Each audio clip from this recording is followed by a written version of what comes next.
Calaroga Shark Media.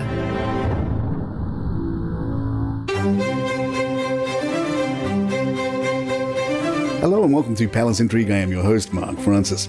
Paddy McGuinness, a television presenter known for hosting Top Gear, has shared an intriguing anecdote about Prince Harry from years ago. McGuinness recounted an incident during a podcast interview on Restless Natives hosted by Gordon Smart and Martin Compston.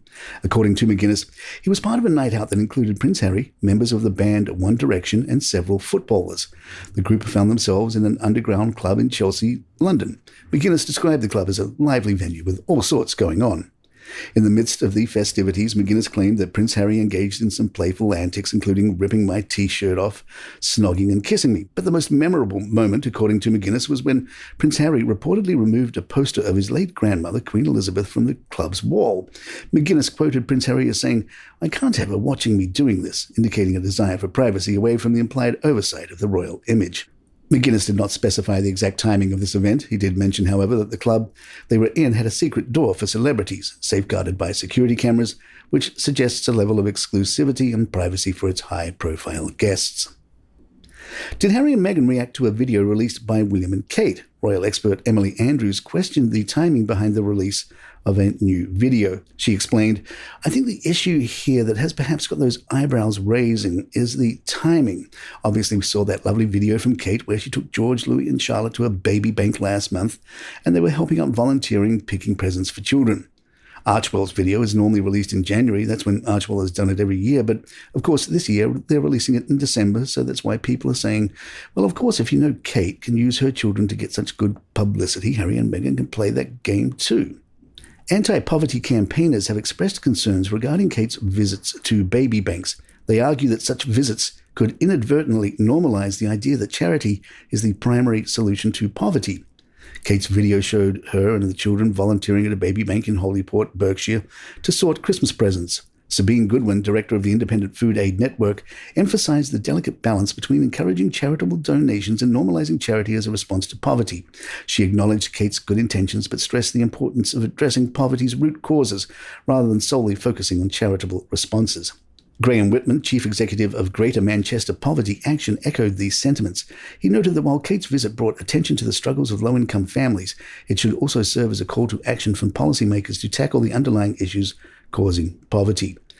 Ames Taylor, chair of the Greater Manchester Money Advice Group, pointed out the irony of a wealthy nation needing baby banks and food banks, arguing that people should have sufficient resources and a safety net to keep them safe. Meghan is being criticised over a reported gender pay gap within Archwell.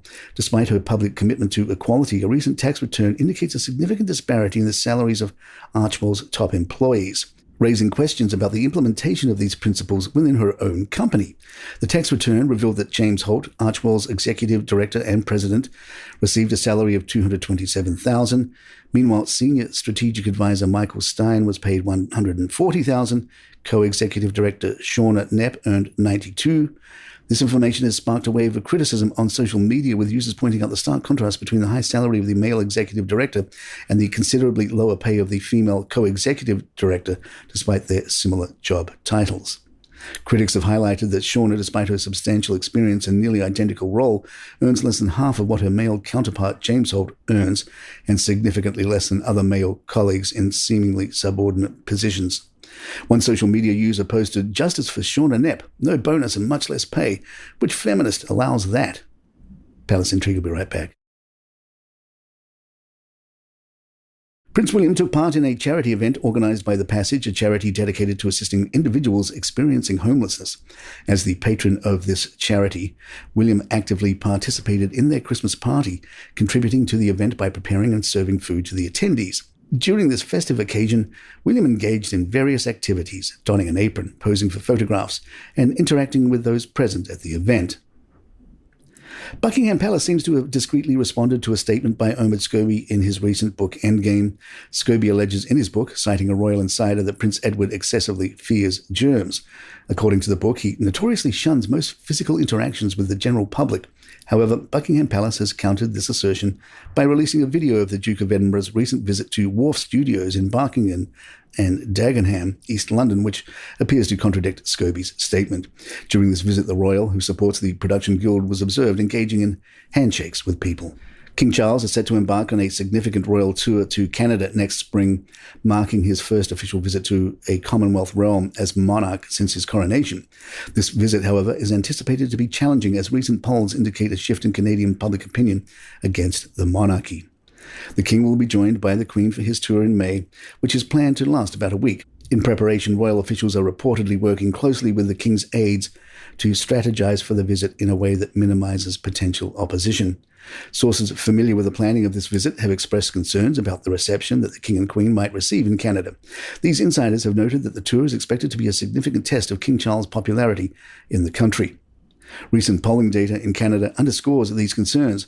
More than 81% of Canadians have reportedly stated that they do not feel attached to the monarchy, with only 14% expressing a sense of attachment.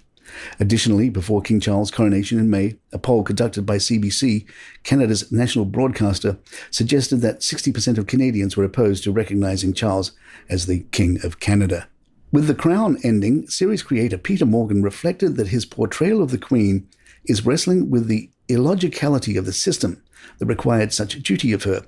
It's like religion. Why lead such a powerful institution along irrational lines? But then maybe the irrationality is the romance. I've got no closer to an answer. And there you have it.